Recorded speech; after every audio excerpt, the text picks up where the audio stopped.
These are the closing arguments. This is Fani, Willis, lawyer, the defense lawyer, doing his closing argument. But before we do, kindly hit the like bell and subscribe to the channel if you haven't done so as yet. All right, we're back on the record. Stay ready? Yes, Judge. I just been trying to get to where I can share my screen. We need to add you as a host then.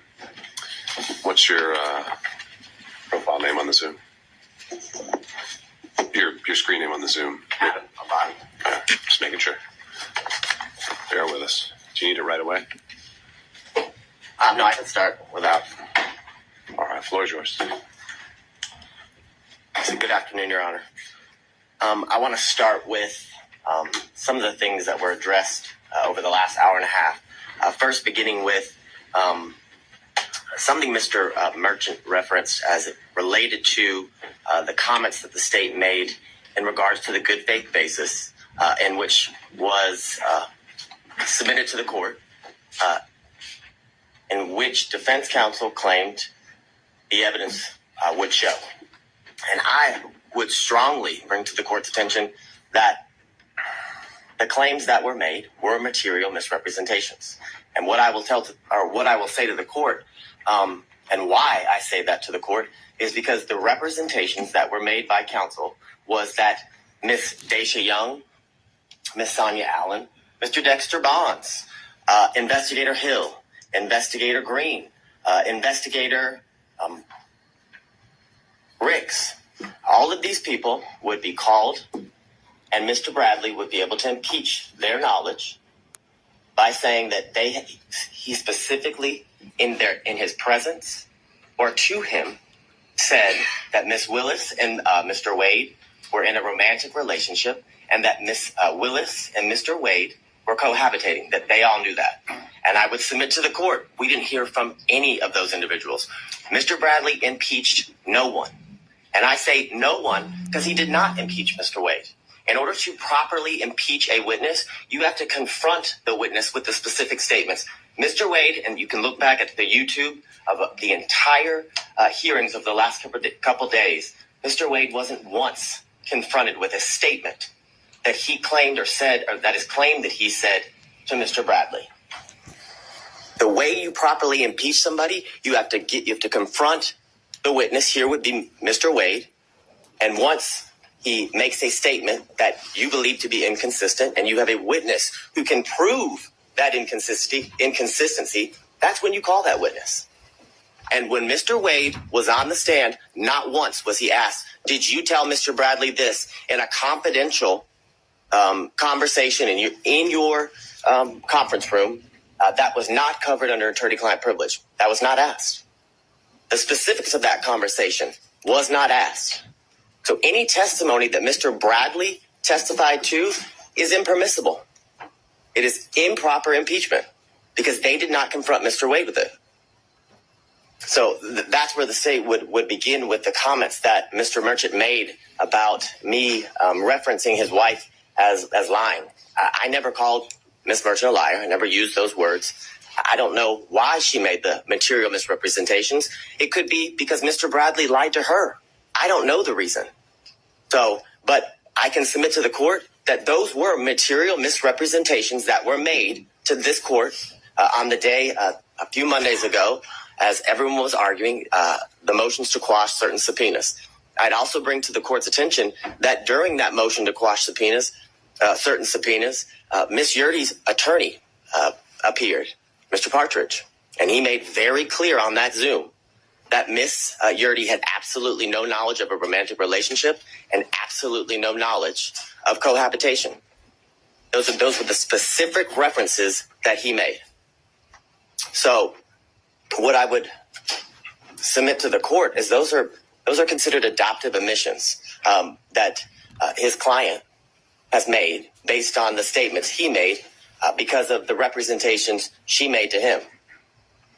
So, and I know that sounds convoluted, but what I would say to the court is Miss Yurdy told Mr. Partridge, because Mr. Partridge told the court that she had absolutely no information about a romantic relationship, and she had absolutely no information as in regards to. So, but wait, are you making an argument I should make inferences based? Now, these would be attorney-client privileges or communications then. She's communicating with Mr. Partridge about what her upcoming testimony is. That's why she's hired him. And you're telling me I should infer things based on her communications to him? Absolutely, because they're not attorney-client communications anymore when he discloses them to the court and everybody else as they watch the Zoom and attend the hearing. The difference is there was no request to go in camera. There was no request to go or to have a private conversation with you as was done with Mr. Bradley. That would have been the proper procedure. So yes, I'm asking you to infer that 100%. I'm asking you to infer that her testimony was at best inconsistent. Because the testimony of Miss Yurdy, when she testified, was vague, very little description. When asked in a very leading manner, is it true, or do you know that Miss Willis and Mr. Wade were in a relationship from 2019 into the time you were you were forced to resign from the district attorney's office in March of 2022? She said yes.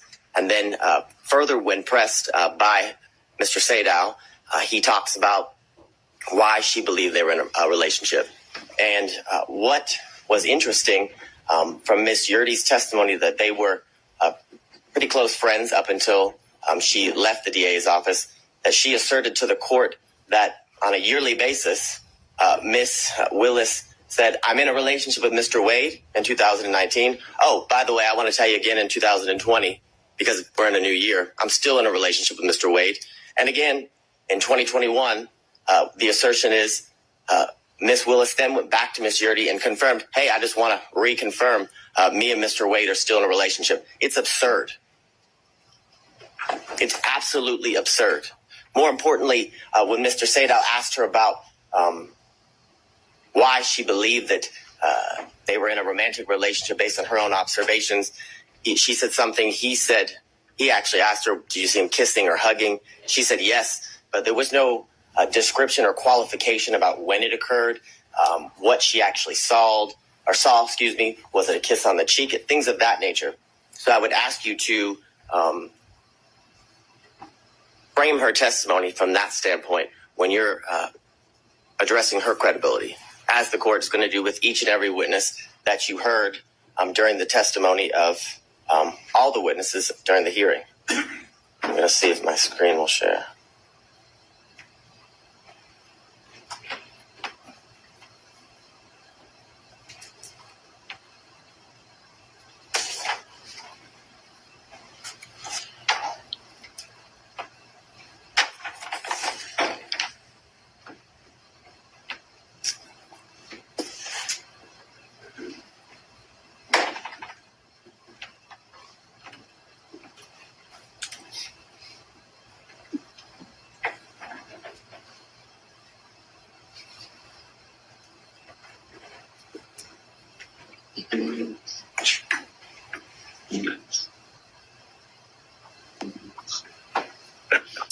Now, I want to talk a little bit about the standard and the burden here in this instance as it relates to defense counsel and the claims that they have made in the motion to disqualify.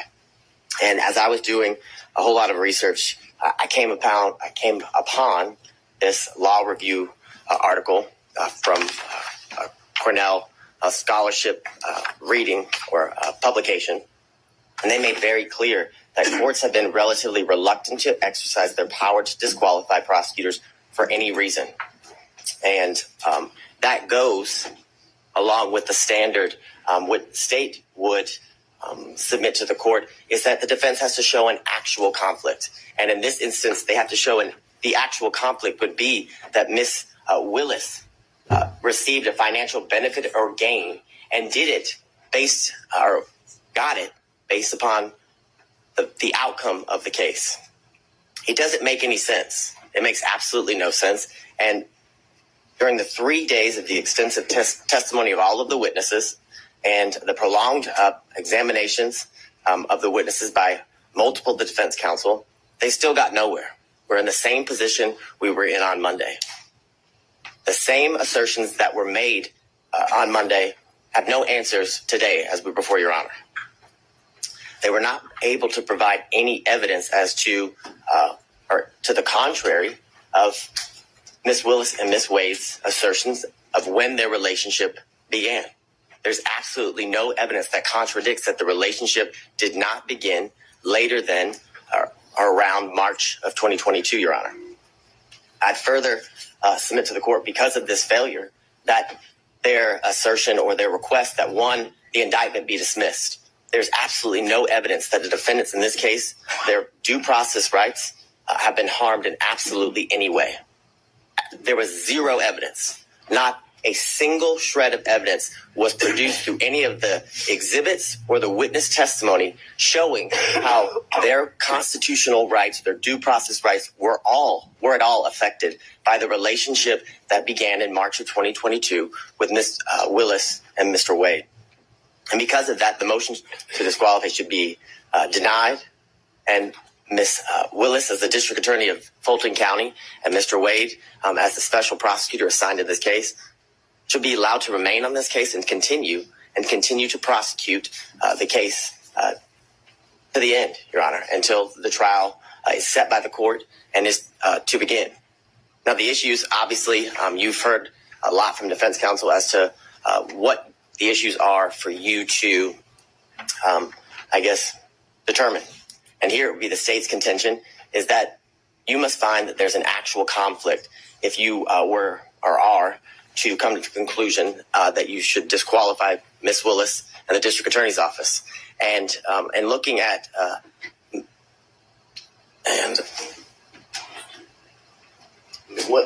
think you're talking about Mrs. Ventura. It's McGlynn v. State, McGlynn v. State, 342 Georgia Appeal 170.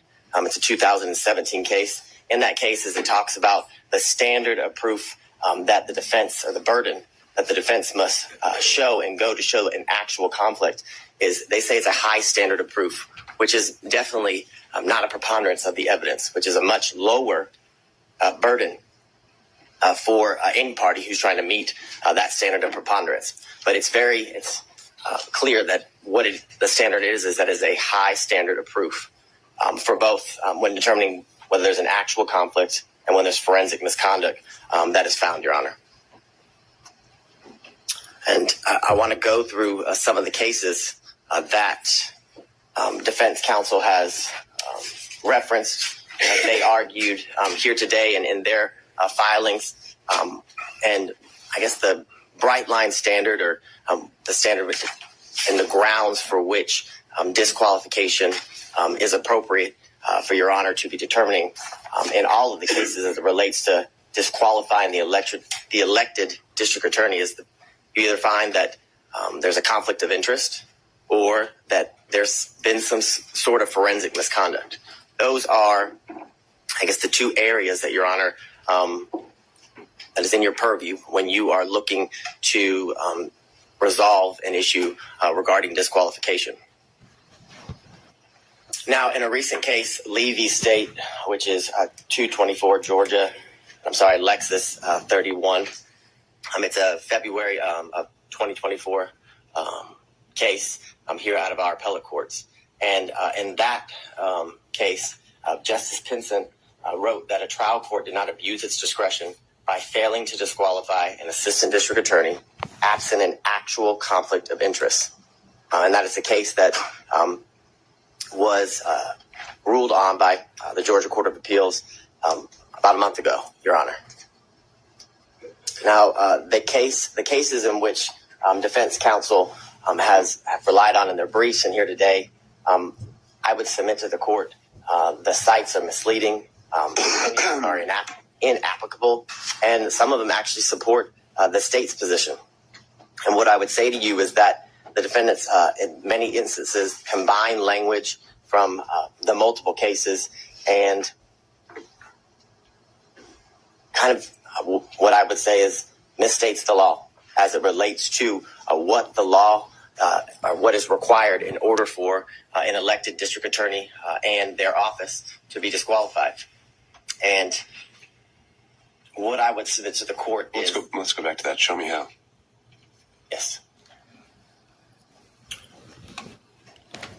Show you how. So I think the first one they cited was battle versus the state. Certainly a conflict of interest or the appearance of impropriety would be the grounds of disqualification. Well, there are a number of these cases that seem to exclusively rely on the appearance of impropriety. right. Well, they acknowledge that there's some ambiguity here, that sometimes Whitworth gets cited to Ventura, and we've got this quote that comes up where it's just they only cite to an actual conflict that must be involved. They acknowledge the ambiguity. You're saying there's no ambiguity whatsoever. I am saying that, and why I am saying that, why I would submit that to the court, is in all of those cases, they do reference the appearance of an impropriety, but they reference that because they also find there's an actual conflict in each one of those cases. So your position would be, your review of the case law, there's never been an appellate opinion that relied only on an appearance of propriety. As it relates to a prosecutor or district attorney, yes, that is what I'm saying. What I would say is, in those cases, they do reference the fact that there is an appearance of impropriety, but they reference that fact because when you have an actual conflict, there's always an appearance of impropriety. And those are what those cases stand for. And I guess that is the main example of what I reference as they kind of combine the language from separate and different cases and tell you that the standard is an appearance of impropriety. And I would submit to the court that is not the standard. And in my first reading, like Your Honor, I did notice that the cases each reference the appearance of impropriety, but also that appearance arose from the fact that the court found an actual conflict in each one of those cases. So I won't belabor the point in going through all of the cases that the defense had cited, but what I would submit to the court in reading those cases is that I found that they kind of fell into 5 categories, that some that didn't concern disqualification at all, some that determined or that were about, I call it divided loyalty, which is a conflict that arises from representing becoming a prosecutor and then having represented the defendant prior to becoming a prosecutor, and then whether there's an actual personal interest in the outcome. And then others talk about whether the defendant was denied a fundamentally fair trial at the conclusion and of the case after conviction.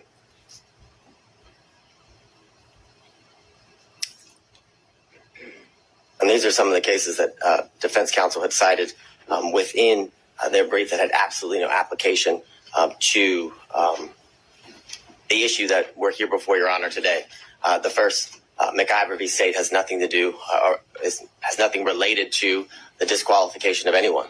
I mean, I think some of these are just relating to kind of aspiring for broad language about standards to prosecutors. So point taken there. But if there are more...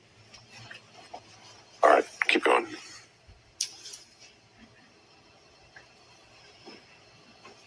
So as it relates to one of the cases that was referenced here earlier and is also referenced in some of the briefing by defense counsel is the Regested v. State, which is 287 Georgia 542. And all of the cases that fall under this, what I would call category, is about a attorney who formerly prosecuted a defendant in I guess the same type of case or the same case or similar charges. And that would be why the courts found that disqualification would be necessary, because of the relationship that existed between the former client and the now person who's being prosecuted, Your Honor.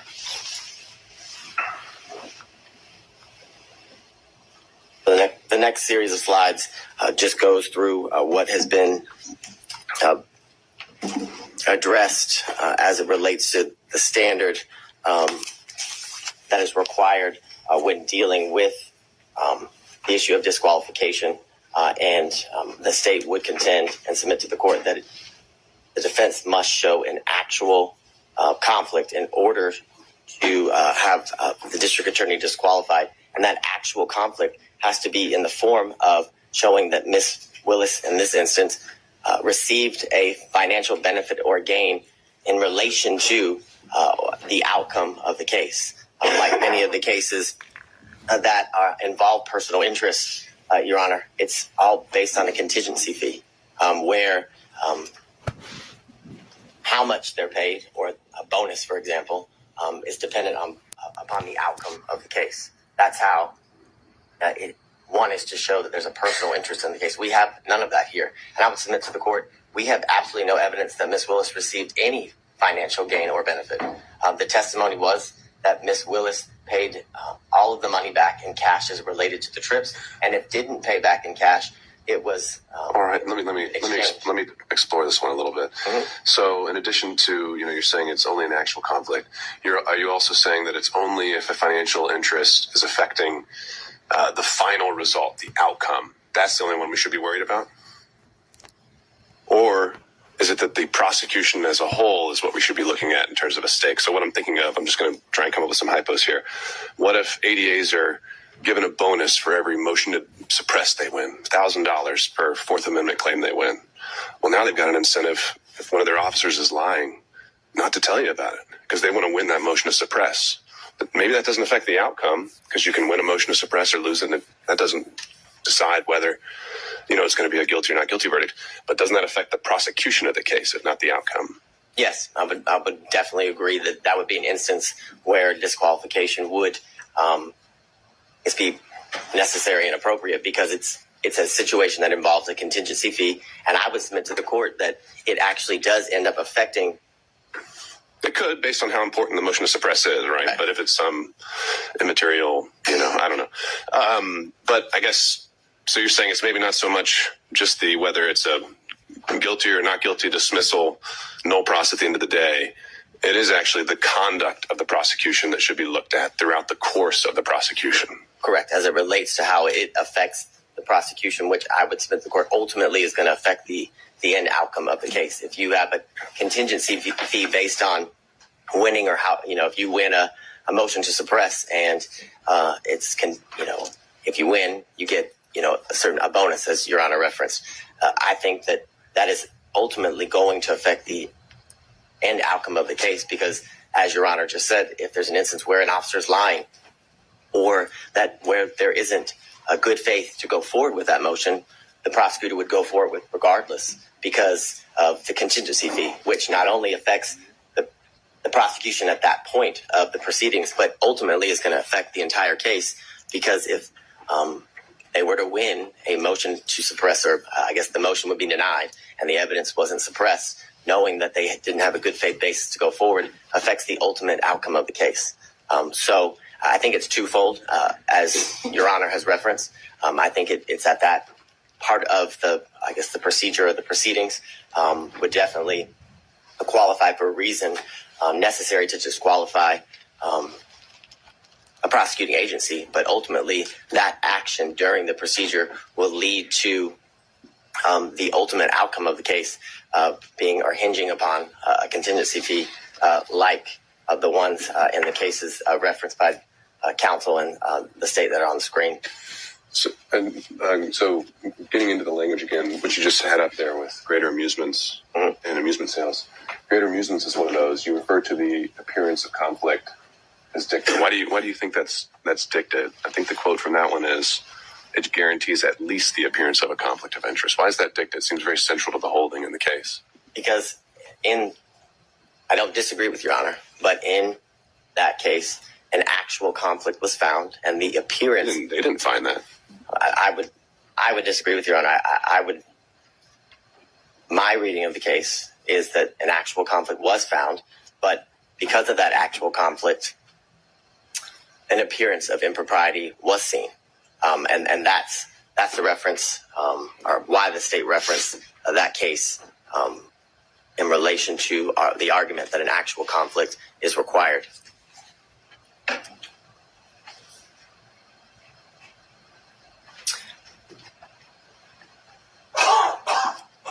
On the series of cases, Young, that was referenced by defense counsel, as well as Nichols v. State, are both instances where there's a personal interest in the case due to the situation and where at one point they were opposing parties. And of course, there's a personal interest or stake as it relates to prosecuting an opposing party in a civil claim, which are what both of those cases reference, which shows that there's an actual conflict of interest that relates to the personal gain of the specific prosecuting agency.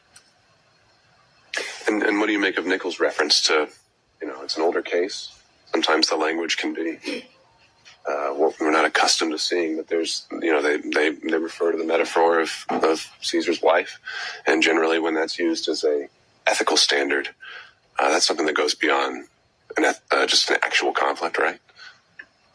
Isn't the beyond reproach getting more into appearance world?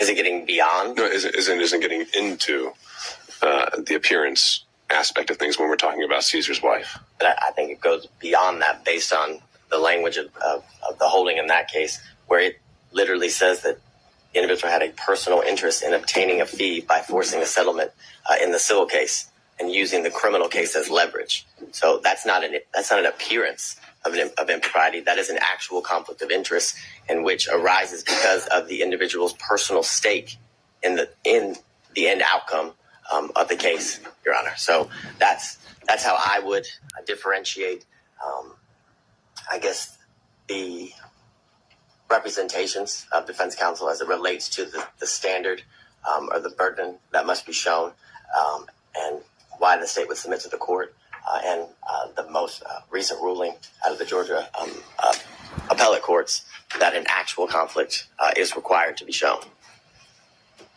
So I'm going to skip through these series of slides. You've heard all about Whitworth.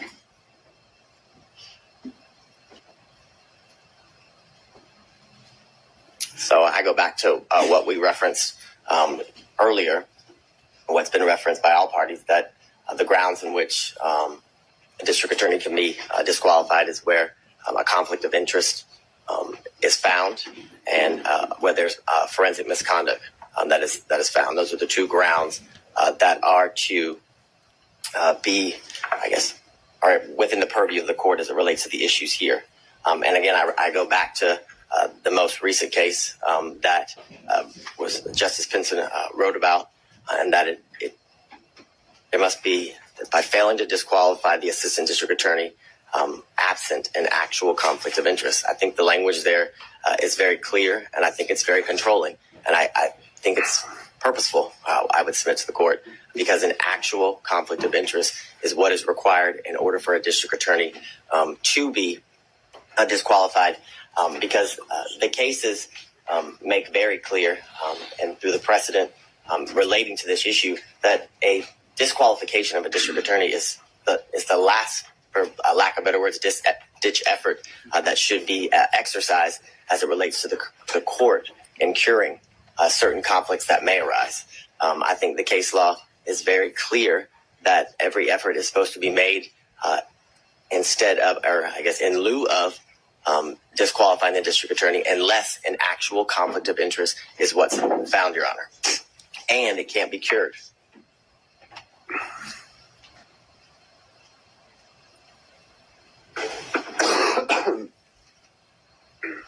So what I would reference to the court, as was brought up earlier in Lyons v. State, 271, Georgia, 639, a 1999 case where it talks about a theoretical or speculative conflict will not impugn a conviction, meaning that speculation, conjecture, things of that nature, assumptions are not enough for anything to arise to an actual conflict. And what I would submit to the court as well, that goes to the fact that what it has to be shown is an actual conflict. If it's speculation. Is there any qualifier there, though, that's in a post-conviction context? So we're talking about, competent evidence. We're obviously in a pretrial phase here.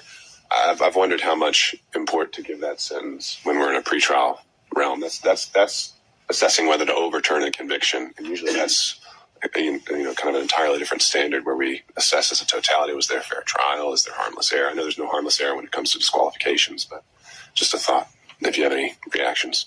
Well, I think what Your Honor just said is pretty on point in the sense that if it's found that if the trial court either applied the wrong standard or should have disqualified the district attorney, it leads to an automatic reversal, like you said, and it goes back to the trial court. And I think that is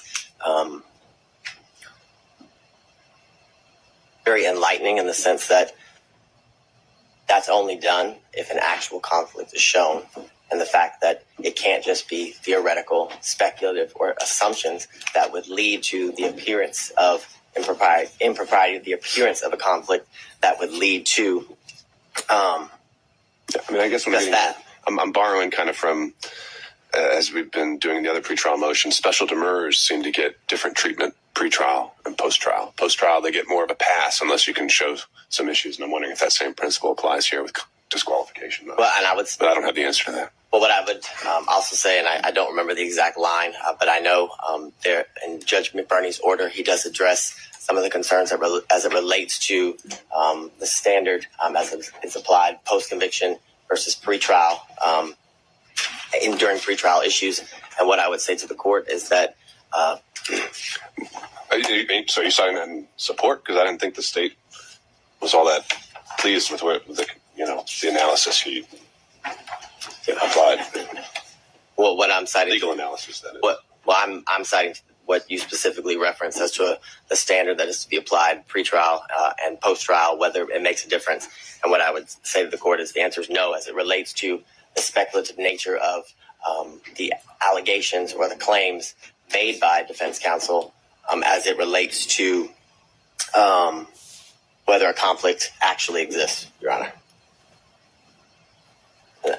What I can't do at the moment is point exactly to the page at the end of the state's argument. I can give you the page number as it relates to Judge McBurney's order. I think I know what you're talking about, the footnote where he references the appearance standard. Yes. All right, correct.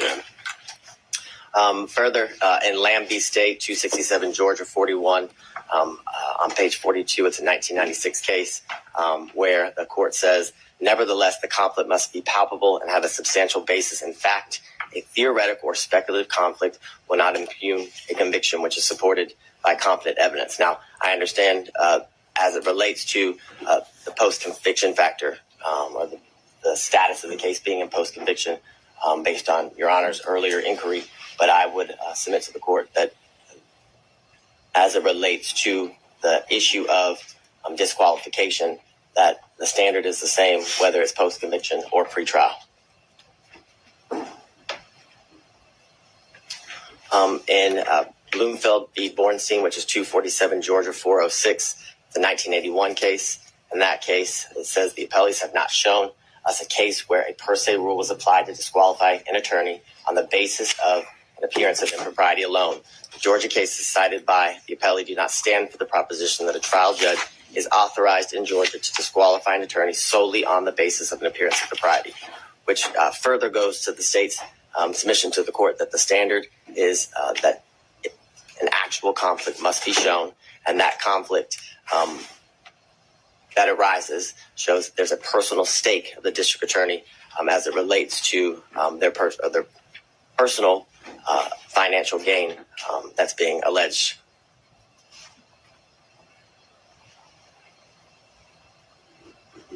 So in the case that's been referenced by all parties here today, Whitworth v. State, 275 Georgia, Appeal 790, it's a 2005 case. In that case, it says Whitworth's complaints are largely based on speculation and conjecture. Applying any evidence standard to the record, it is clear that the trial court did not abuse its discretion in denying Whitworth's motion to disqualify Morgan based upon his personal interest in his conviction.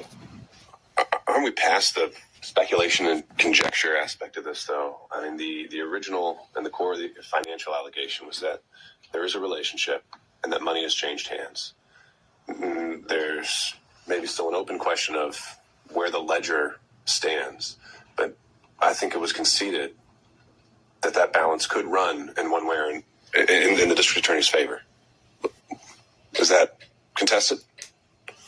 Yes. What's not contested is that a relationship did develop between and that purchases were made back and forth. That's the state's position. That is the state's position, but they were made back and forth. The purchases were made back and forth, either to equal the money that was spent by one party or the other, and if that wasn't done, cash was exchanged in order to equal the costs that were paid by either one of the parties. Right, but that's a facted issue, whether it was split even, or whether it goes a little bit one way or another, or whether it's all the way $10,000 one way or another. That's a fact and issue as a result of the hearing, but it's no longer just the theory that money changed hands is no longer speculation or conjecture. Well, I agree that money actually changed hands is not speculation and conjecture, but whether that money that changed hands had any financial benefit or gain to the district attorney, that is all speculation and conjecture. I would submit to the court. Absolutely all speculation and conjecture to harass and honestly embarrass the district attorney based on some of the questions that were asked that had absolutely nothing to do with the proceedings that we were here. For example, the lien on her alleged house, that was highly irrelevant, had nothing to do with the proceedings and the exchange of money between the district attorney and Mr. Wade. The point of that line of questioning was to, again, embarrass and harass the district attorney in a way that was very public, and in a way that was to impugn her character as it relates to that line of questioning in front of the court, in front of anyone watching the proceedings as it unfolded. And the language in Whitworth, I would again submit to the court, requires that an actual conflict must be shown, which is why the reference to speculation and conjecture is again a reference, because speculation and conjecture leads to or equals an appearance of impropriety, not necessarily an actual conflict, which I submit to the court is what is required based on the case law.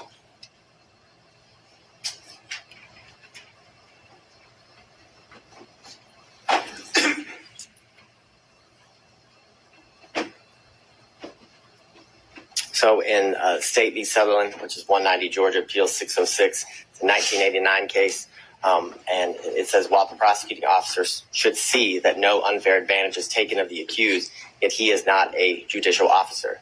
Those who are required to exercise judicial function in the case are the judge and the jury. The public prosecutor is necessarily a partisan in the case. If we were compelled to proceed with the same circumspection as the judge and jury, there would be an end to the conviction of criminals, which goes to the premise that the appearance of impropriety is to apply to judges, not prosecutors. Because if that standard was to be applied in the manner in which the Sutherland case is referencing, then there would never be a criminal prosecution, because the state is always going to appear biased as it relates to getting justice for the victims or righting the wrong as it relates to the crimes in which the defendant is been indicted or accused of.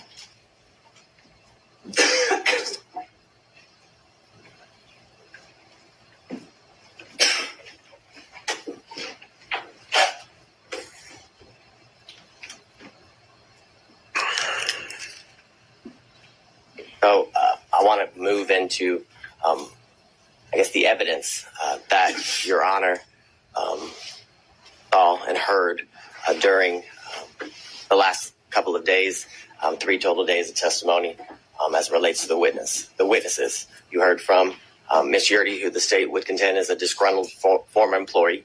You heard from Terrence Bradley, also someone who is a disgruntled former partner. The text messages in the state's opinion show that he is vengeful. You heard from his own testimony here sitting before the court that all he did was speculate, and any information that he had and garnered and then passed on to Ms. Merchant was mere speculation. I believe he said that over and over again when asked if he had personal knowledge. my recollection is around 15 times he said he had absolutely no personal knowledge of a romantic relationship between the DA and Mr. Wade. You also heard from the special prosecutor, Mr. Wade, a former judge. You heard from the 80th governor of the state of Georgia, Roy Barnes. You heard from the first female elected district attorney of Fulton County. And you heard from her father, who was a 40-plus year practicing attorney in good standing when he left the practice of law. And what I would submit to the court is that Miss Gertie's testimony was nothing more than inconsistent at best, based on what I referenced to the court earlier as it relates to the representations that were made by her counsel prior to. Are those in evidence? Would his responses during a motion to quash, which weren't subject to cross-examination by defense attorneys, weren't even part of the evidentiary record of the hearing? Again, I'm just kind of puzzled by that. You didn't ask the question of Ms. Gertie, what did you tell your attorney before coming here? And then we could have dealt with privilege issues and whatever else.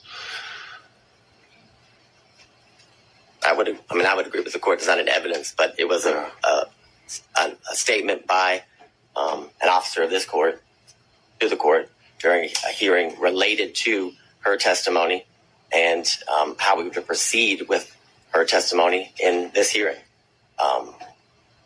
But it's clear that what was represented as to why she would not have, I guess, be an appropriate person to testify was that she had absolutely no knowledge of the romantic relationship. That was the basis of why her counsel was saying that she shouldn't have to testify. So then under that theory, if accepted, where did the incentive arise between Monday and Thursday for her to completely change things around? Where did the incentive arise? So she was fighting so hard to avoid the, if we're going down that road you proposed, she was fighting to have not to come in here and testify at all. And then she comes in here and testifies. Why would you testify the way she did if she didn't want to testify so strongly? If we're going down this road of trying to just gauge her interests and these kind of things, I don't know if I'm quite following that theory. And I can appreciate that, but I would say the reason she didn't want to testify, I would submit to the court, is because this is an incredibly public forum where she would have to testify against a former friend and a former boss. And I think the change, I wouldn't qualify it as an incentive. What I would qualify it is ultimately when she was forced to testify, right, a motive and a bias as to why she testified in the manner in which she did. When asked by Ms. Merchant as to the reasons for her leaving, she kind of danced around the issue. And then as Ms. Cross asked her about whether she resigned or forced to leave, she was fired, she came out and said she was given the choice: you can either resign, but either way you're leaving. You're fired, or you can resign in a manner in which, she wouldn't be officially fired, when she's trying to get future employment and things of that nature. So I would submit to the court that there's absolutely no incentive. An incentive is not why Ms. Gertie's testimony changed, or the state would contend her testimony changed. But it was the reason she testified the way she did was because of her bias towards the DA, which gave her motive to what the state would contend is be less than honest before the court. And I would. But if we're going to draw inferences based on her fighting the subpoena, why would she have fought it if she had such a bias and wanted to say these untruths? Because she didn't want to come on national television and have to be exposed to the things that. Well, I don't know anybody who wants to testify before a court in a normal trial, a normal proceeding, but one of what I would qualify in this high profile of nature, where everybody would be able to watch and learn what she has to say as it unfolds in the courtroom. And I'd further submit to the court there is reference to she left the DA's office in the text message that were submitted in, I believe, Defense Exhibit 39, that it's because she released confidential information in the DA's office, from the DA's office, that led to her firing, that she wasn't. And I know I'm just because it's more conversational, which I appreciate. I know I might be getting you off script, so I don't want to use up all your time if you need to get through some other things. Next, Terrence Bradley. And I believe the one thing that the state and defense counsel can agree on, that he was less than honest at times during the proceeding and during his testimony. When pressed or asked by Mr. Sadow why he was fired, he basically chalked it up to a dispute between partners in a business. But when pressed by Ms. Cross, it was clear that that wasn't the reason. And what I would submit to the court, what has been referenced by defense counsel as baffling as to why the state would go into such a topic area. The state, as all counsel has when appearing before the court, has a duty of candor. And when Ms. Cross knew she was going to have to cross Mr. Bradley, she knew he lied. And she had a duty of candor to the court, in the state's opinion, to expose that. More importantly, it goes to his credibility and the statements that had been represented by defense counsel that he allegedly had made in the past. So it was important to bring that to the court's attention, because when a witness is testifying, the court is assessing their credibility and determined to whether to believe the veracity of the statements made by the witness or not. So that is the most important factor when determining whether somebody is telling the truth or a lie. Furthermore, he reluctantly, when pressed, finally admitted that he paid off the assault victim. Eventually it started with an escrow account and led to he did pay off the victim in that case. He testified over a span of 3 days, and like I referenced to the court, he must have said 15 times that he had no personal firsthand knowledge as it relates to the relationship between Ms. Willis and Mr. Wade. More importantly, when pressed by counsel, he could not pinpoint a time in which he knew that the relationship occurred. There were many instances in which he described that very well could have fallen within the time frame that was testified and by both Ms. Willis and Mr. Wade, as it relates to the relationship beginning or transitioning into dating in March of 2022 and into the end of the relationship in August or the summer of 2023. And as I referenced to the court, the statements that Mr. Bradley made, the state would contend are inadmissible hearsay as it relates to the statements that he was pressed and asked about what Mr. Wade told him, because Mr. Wade was never confronted with those statements. And in order for impeachment to be proper, he must be confronted with the specific statements that are alleged to have been made in order to impeach him.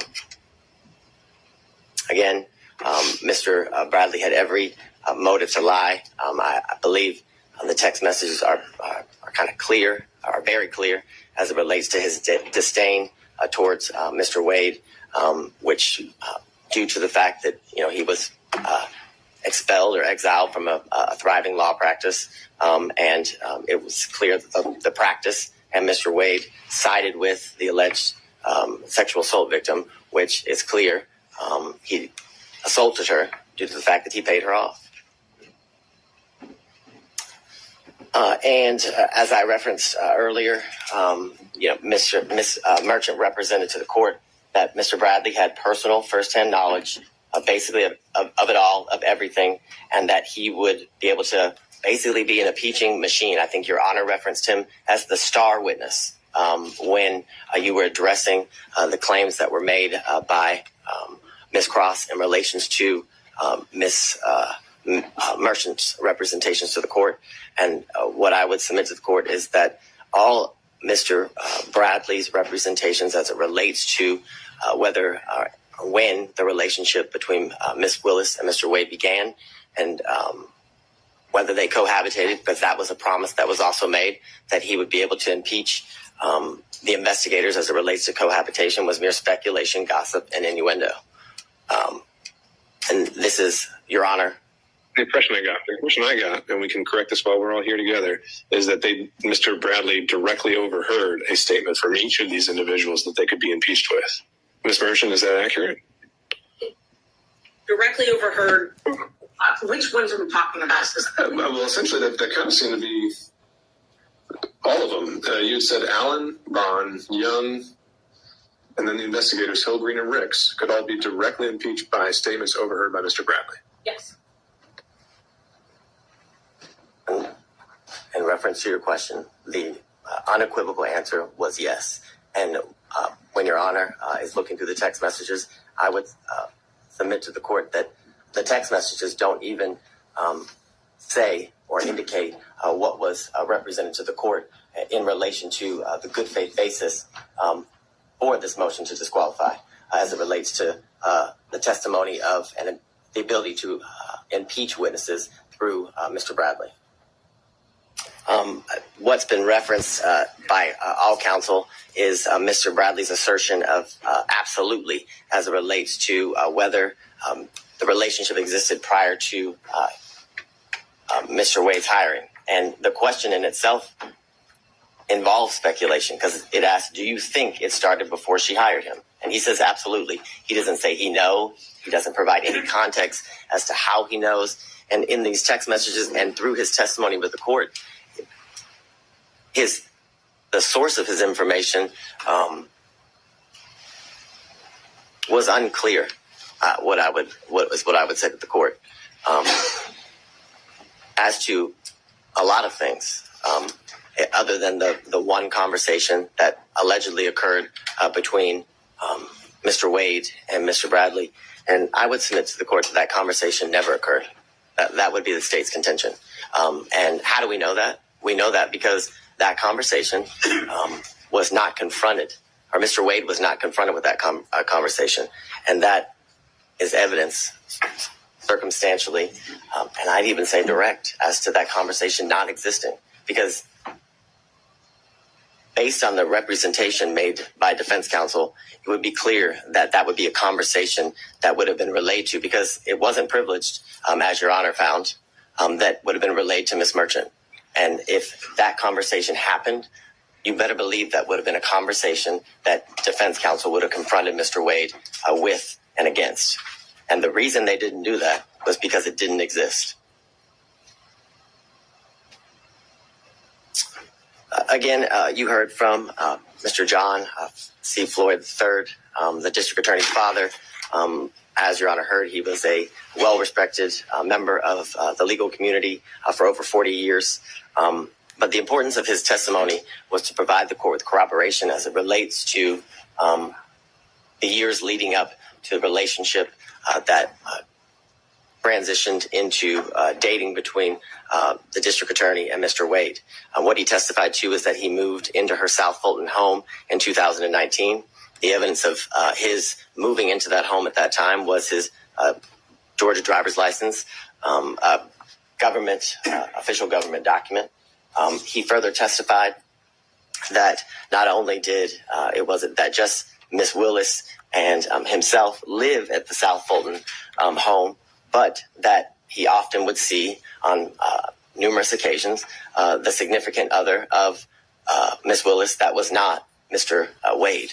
He referenced that that person had a nickname of Deuce, and that he kept a lot of his belongings in the garage of Miss Willis. He specifically said he kept a lot of his disc jockey equipment, is how he referred to it when before the court. He made very clear that he had never seen Mr. Wade at the South Fulton home that is owned by Miss Willis. He made clear that he lived in that home with Miss Willis and Miss Willis alone, other than her two daughters who would occasionally visit that home until after February of 2021. But what precipitated the soon move of Miss Willis to what I would reference as safe houses for her protection was a protest that occurred before her home in February of 2021. He then expressed to the court that Ms. Willis moved in the spring of 2021, and that due to these threats that were taken very seriously, he had only seen his child 13 times. He said, in reference to the questions by defense counsel that were in a, and I'm just going to be straight up with the court, they were trying to make Ms. Willis a liar, what is how I would submit to the court, in the sense that she testified that she was concerned for her safety and her family's safety, which included her father and her daughters, and that Mr. Floyd remaining in that home kind of rebutted all of that, made it so it wasn't true.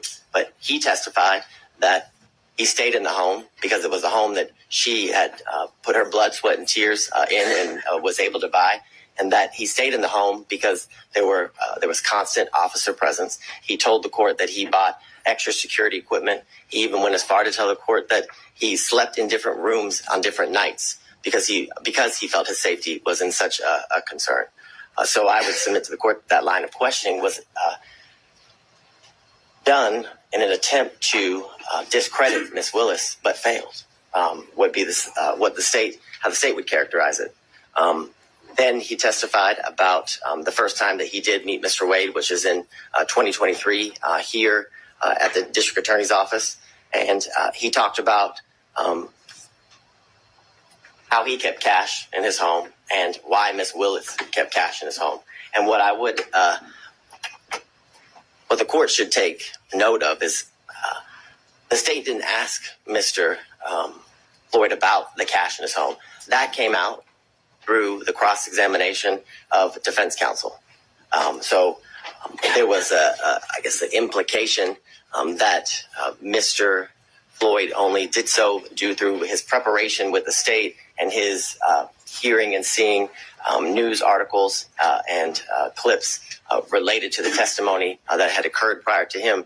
But I would submit to the court that it's telling that information came out through questions that were asked by defense counsel, which gives credibility to the statements that were made.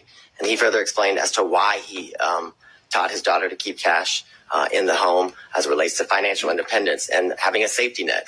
It was further testified that he had multiple safes and that he gave Ms. Willis his first lockbox, or her first lockbox, for situations as she described when she was testifying.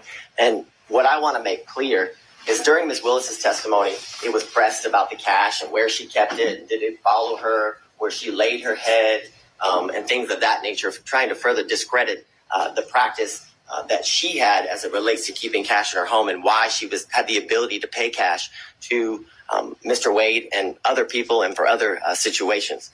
And what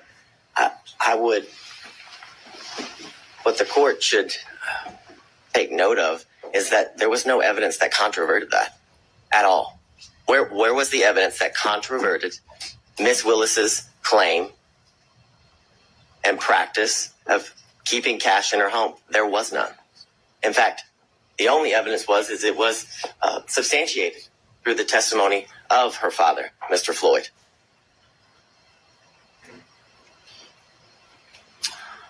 Furthermore, you heard from former Governor Roy Barnes, and his testimony was significant and important because how I would phrase it, Your Honor, is it debunks. Let me on this point, and I think you might have had a more recent opportunity to review his testimony than I have. You say on the slide that she was the first choice to lead the prosecution. Was that actually his testimony, or was his testimony that he was asked to come aboard? Did he use the words that he was asked to lead? Yes, it would be that's my recollection, that he was asked to lead the prosecution. He was asked to he was asked to fill the position that Mr. Wade is currently in, which is the lead prosecutor. It was said in that way as well as it relates to the testimony of Mr. Barnes. So I think it would be very clear. My recollection is that he said lead, but what I can submit to the court that I know he also said that he was asked to fill the position that Mr. Wade is currently filling for the state of Georgia, which is the lead prosecutor. as special grand jury prosecutor, right? Yeah, the special, I guess, yeah, as the special prosecutor, lead the investigation, which led to the ultimate prosecution that we're here before Your Honor today. He also indicated that the reason he turned that job down was because it didn't pay enough. He said he had mouths to feed at his law firm, and that he also didn't want to live the rest of his life with bodyguards, because he had lived that for the years in which he was the governor of Georgia. Furthermore, he confirmed the qualifications of Mr. Wade, which I still find it quite interesting and confusing as to attacking Mr. Wade's qualifications, in that it's almost as if Mr. Roman's counsel is asking that the state put a prosecutor on the case that she sees to be more qualified to attempt to convict her client. It's an interesting argument, and it's one that makes no sense. Furthermore, if you were to believe the claims and allegations as it relates to Ms. Willis' personal stake in the prosecution, the receiving of financial benefits and gains, then you'd have to believe that she was also dating Roy Barnes, the former governor, and Gay Banks, in addition to Mr. Wade. If she has this grand plan scheme in order to profit off of the prosecution of this case, because that's what they're saying. Or they're saying that she telepathically or prophetically was able to know that Mr. Barnes and Mr. Banks would turn down the position so she could then hire Mr. Wade. It's ridiculous. It's absurd, and it's desperate. It's a desperate attempt to remove a prosecutor from a case for absolutely no reason, Your Honor, other than harassment and embarrassment. This slide, and we've been through a lot of the testimony. And I should be clear there, it was not introduced in evidence that Mr. Banks turned her down, right? How's that part of the record? Well, I'd ask the court to take judicial notice, as has been asked repeatedly. Unless the district attorney had testified to that. I don't recall offhand.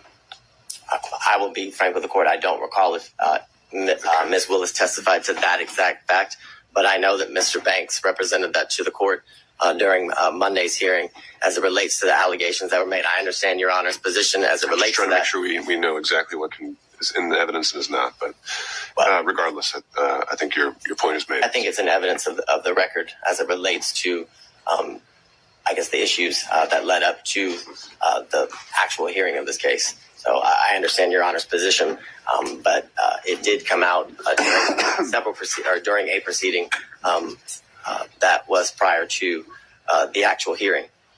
This slide is just a chart showing kind of the testimony of both the district attorney, Ms. Willis, and Mr. Wade, as it relates to how they met, how or when Mr. Wade became the special prosecutor, when their relationship evolved into a romantic one, talking about the trips in which they took after their relationship evolved into one that became romantic, and when it ended.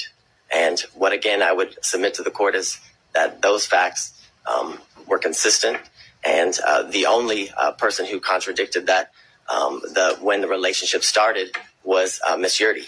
And what I would bring to the court's attention is that it was represented to the court that Ms. Yurdy was a witness other than Mr. Bradley who could bring to the forefront this issue of cohabitation. And when pressed and when asked about it, Ms. Yurdy had absolutely no information as it relates to this alleged cohabitation. It was false. She said she had no information. She was asked about trips. She said she had no information about the trips. Yet, she's such a good friend that Ms. Willis confirmed each year that Mr. Wade and her continue to be in a relationship 2019, 2020, 2021, until their relationship ended due to her forced resignation and splintering of their friendship, Your Honor. I guess several exhibits obviously were tendered in. Most of them were exhibits that came from the sealed divorce of Mr. Wade and Miss Jocelyn Wade, contracts for legal services, trip itineraries, and the text messages. And I would specifically reference prior to today, the only text messages that were before Your Honor were Defense Exhibits 26 and 27, which it's the assertion of defense counsel that what those show is that Mr. Bradley had information as it relates to the relationship starting prior to March of 2022, and that's just false. Those text messages do not contain that. It does not pinpoint, just as Mr. Bradley couldn't, when the relationship actually started. And furthermore, you have the testimony and the evidence of the text messages that it was mere speculation. If you, as Your Honor, reviews the full chain of text messages, it is clearly Miss Merchant and Mr. Bradley going through what I can describe as nothing else other than a mere fishing expedition about certain members of the DA's office who would have information as it relates just specifically, for one, Miss Young. It is asked whether she would have information, and he had no idea. He said he assumed, he was speculating. And that is the same as each person that was subpoenaed in reference in the text messages. All of that was speculation. And you know it was speculation because not a single one of them testified. That's telling. Because if it wasn't mere speculation, if it wasn't mere gossip, and if it wasn't mere conjecture, each one of those people who were subpoenaed would have been called to testify, like District Attorney Willis was, like Mr. Wade was, in order to be confronted and then impeached by Mr. Bradley. You've heard, obviously, about the phone records, and I have a maybe, because whether it comes into the purview of Your Honor as it relates to the determination Your Honor is to make as it relates to the disqualification of the district attorney. You also have the affidavit from the employee who worked at the winery who confirmed that Ms. Willis did, in fact, pay in cash up to more than $400. And I understand that this is part of the proffer of the state, but it's important because that is a witness who the state didn't go find. That is a witness who went to CNN in order to confirm what Ms. Willis testified to, further giving her statements credibility and credence before the court. You heard about... well, before we move on from that one, other than the foundational concerns, would you have a response to the proffer of the cell phone records? I have, I'll get to that now. I was going to get to it later, but I have several foundational concerns as it relates to the cell phone records. I don't think I've ever, as Mr. Sadow's motion makes very clear, the state uses cell phone records routinely. And I would agree with that. We use them routinely, but we use them with an expert, and they're always challenged. Right. So, like I said, in the interest of time, setting aside the foundational concerns.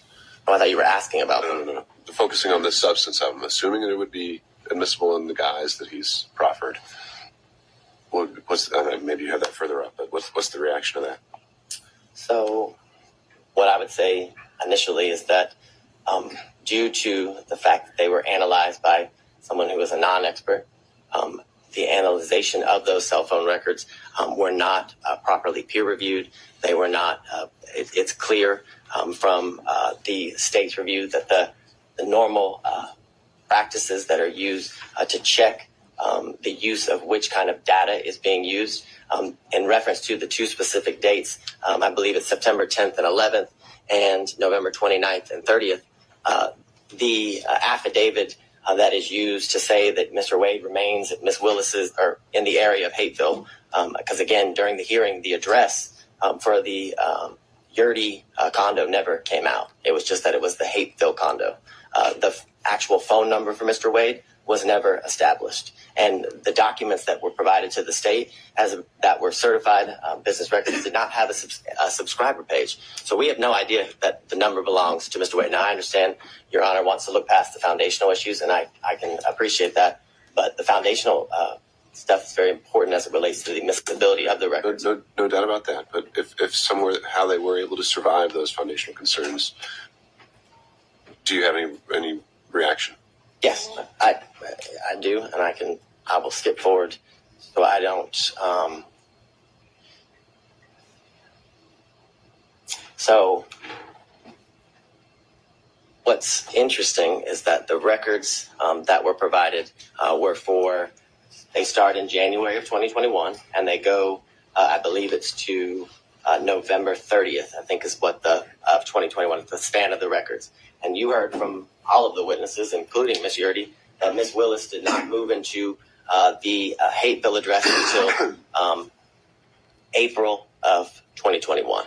That was the testimony from all of the witnesses, April of 2021, and that she lived in her South Fulton home from when she met Mr. Wade in October of 2019 up until when she had to move. And the assertion by defense counsel is that Mr. Wade and Ms. Willis began a relationship right after they met in October of 2019.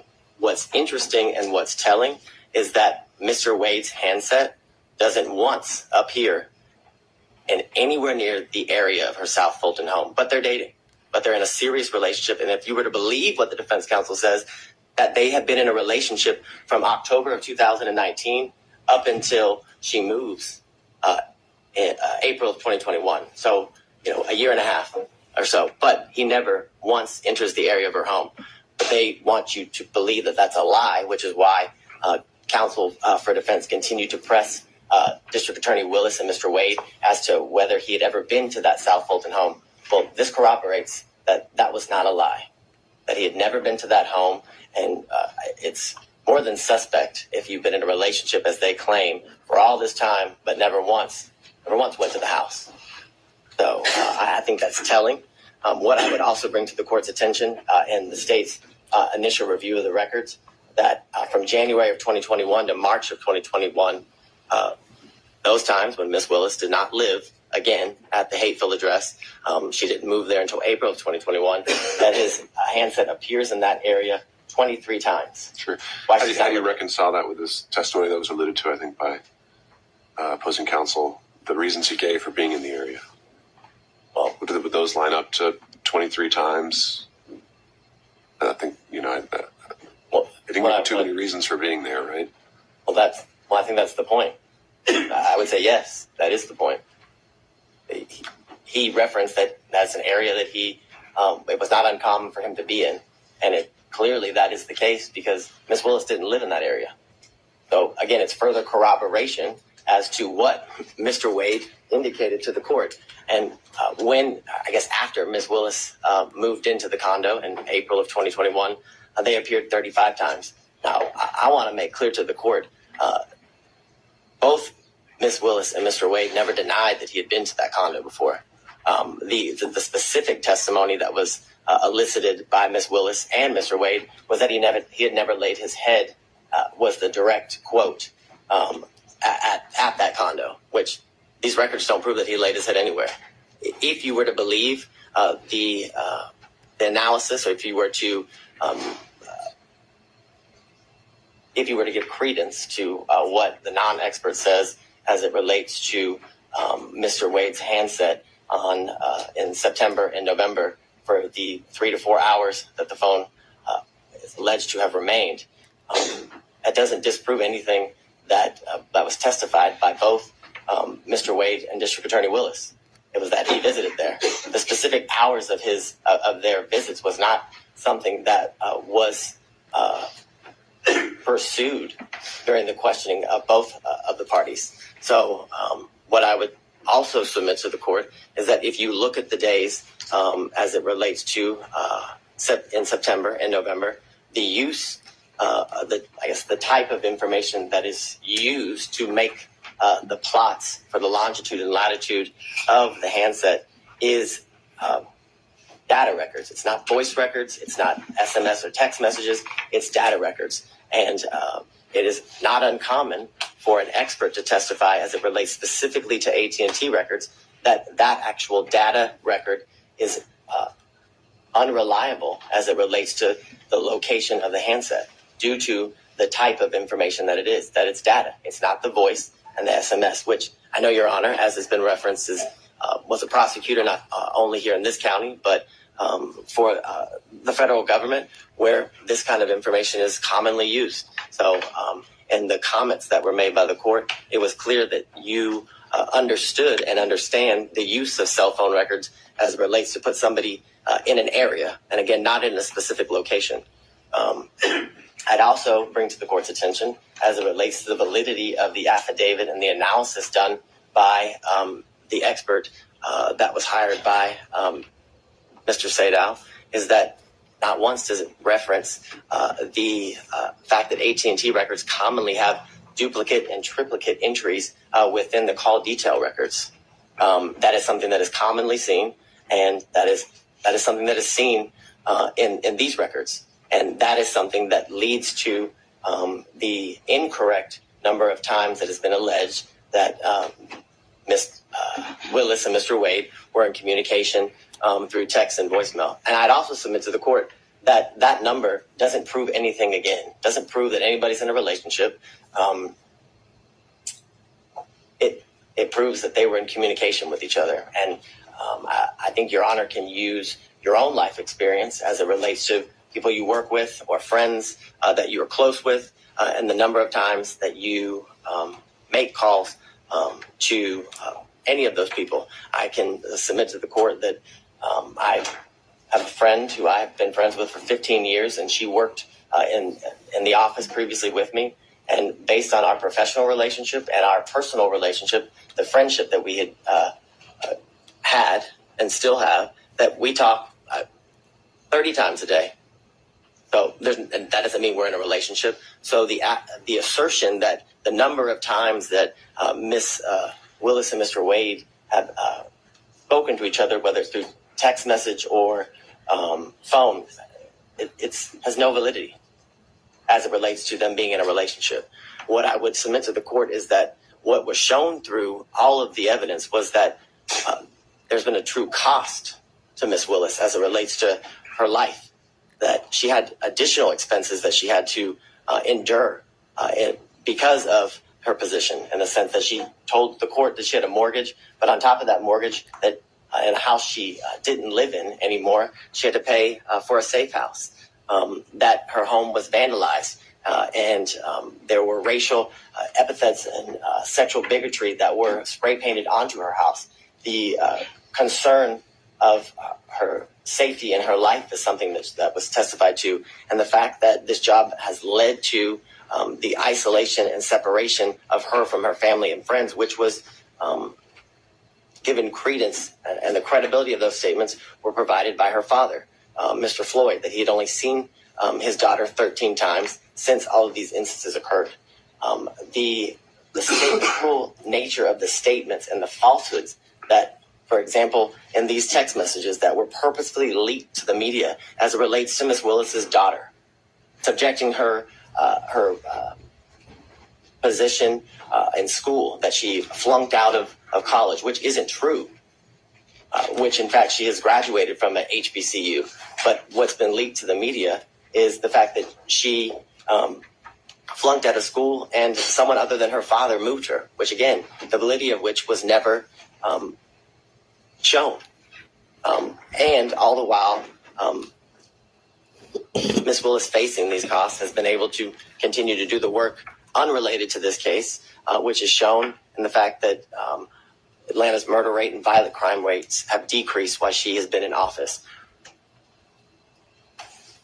What was shown through the testimony of all of the witnesses and through the evidence that Your Honor heard was that there wasn't an actual conflict, that the defense failed to provide any sort of actual conflict in relation to Ms. Wade's, the relationship that transpired from the relationship between her and Mr. Wade, and that there was absolutely no evidence of a financial benefit that she gained as it relates to the prosecution of this case and the ultimate outcome of the case.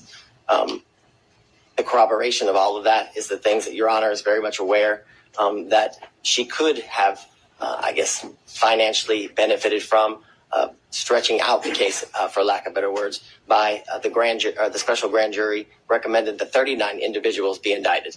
But through her sifting through the special grand jury's report and all of the evidence with the team that indicted the case, they only went with 19 of the defendants, which had she gone with all 39, they're based on the defense counsel's assertions, would have given her the opportunity to certainly find these financial gains that are claimed through the allegations of defense counsel. More importantly, why would Ms. Willis repeatedly ask this court to set a trial date as soon as possible if her motive in prosecuting this case was to continue to financially gain as alleged from the prosecution of this case? It doesn't line up. It doesn't make sense. And it doesn't make sense for a reason, because it doesn't exist. More importantly, this office has multiple RICO and as well as large-scale cases like this one and much larger. And they also there's a lot of high-profile prosecutions. If Miss Willis's ultimate goal by hiring Mr. Wade was for her financial benefit, then she would put Mr. Wade on every single one of those cases. So she could certainly revel in the riches and lavish lifestyle that has been referred to by defense counsel, which there's been absolutely no evidence of. The evidence was she stayed at a DoubleTree in Napa, a DoubleTree. I don't know that to be a lavish hotel. Most people, when they go to Napa, if they want to lavishly experience Napa, stay at the Ritz-Carlton, the Four Seasons, things of that nature, not a DoubleTree. So the allegations and assertions that Miss Willis was living the lifestyle of the rich and the famous is a joke, an absolute joke. As it relates to what you heard, and the secondary issue is the forensic misconduct. And for lack of better words, what it has to be shown is that the statements that were made by Miss Willis related to the prosecution of the case and ultimately the guilt or innocence of the defendants. And we have none of those statements. There's been no evidence. Nothing has been provided to Your Honor as it relates to Ms. Willis's specific statements made about any of the defendants and in relation to the guilt or innocence of any of the defendants. I forget which defense counsel referenced the fact that she said she had a 95% conviction rate. Well, what Ms. Willis's job is to instill confidence in the community as to how well she is doing as it relates to her constitutional duties. And that was exactly what was done when she referenced that she had a 95% conviction rate from the previous year that she was serving as a district attorney. More importantly, it's been the allegations about race and religion being imputed in her speech, and that those comments were directed at the defendants at this table. And if you listen to the speech, those comments are directed at two elected or political officials. I believe it was Marjorie Taylor Greene and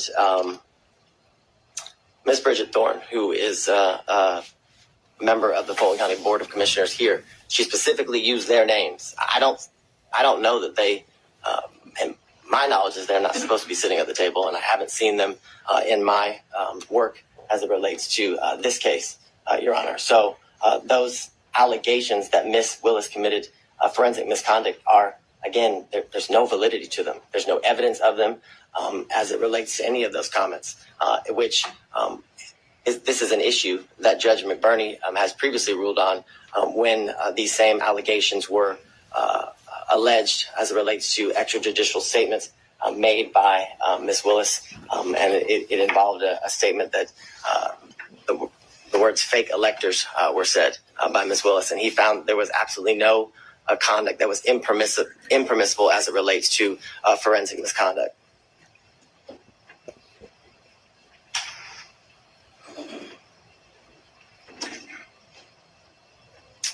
And I guess to drive home the point, at no point in any of the statements that were made and that are alleged here as it relates to the speech that she made at the church, at no point did she mention the guilt or innocence of any of the defendants. She, again, was merely responding to comments made by Marjorie Taylor Greene and Bridget Thorne, two other political officials, therefore making her comments not even close in the realm of any sort of forensic misconduct. What I find interesting is that defense counsel wants to make these allegations that Ms. Willis committed this forensic misconduct by the statements that she made in her defense as two unrelated, to this case, public officials criticized the job that she was doing. And, I find the hypocrisy interesting in the sense that we've had video proffers released to the media by defense counsel, emails between counsel released to the media by defense counsel, statements have been made by defense counsel in relation to this case. We had the unredacted version of the cell phone records of Mr. Wade released to the media by defense counsel with his private and personal information causing the threat of harm to both Ms. Willis and Mr. Wade to increase. The most recent instance was the text messages that Your Honor hadn't ruled on their admissibility prior to their release, and it was made clear during the hearings that the ability to get those, the full chain, was something that they were unable to do. But they figured a way, and the minute they figured a way, they released it, the information to the media simultaneously with turning it over to the state and the court. For all the reasons obviously stated before Your Honor, that this motion should be denied because the legal requirements that are required in order for the district attorney to be disqualified have not been satisfied. The defendants have failed to raise any issue legally or factually to satisfy the legal standard for disqualification. They must show an actual conflict. They've been unable to show that the prosecution of this case was at all a result of political bias, which has been accused, or accusations have been made, as well as demonstrated that the prosecution of this case was motivated by any means or any way because of malicious prosecution. And they haven't been able to prove that this case was one of selected prosecution for political benefit or gain. All allegations that have been made during the course of different hearings and the procedures as it relates to this case.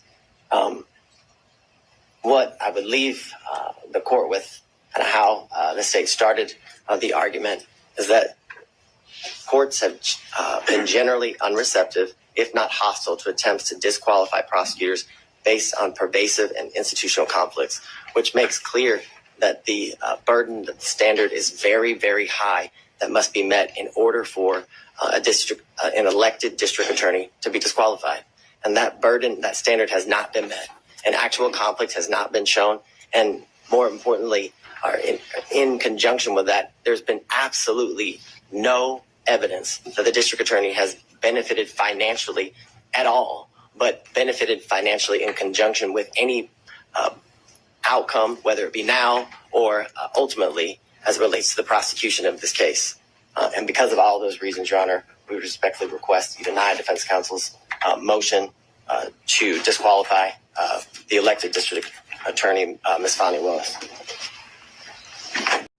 As you leave the page, don't forget to hit the like bell and subscribe to the channel if you haven't done so yet. Thank you for watching.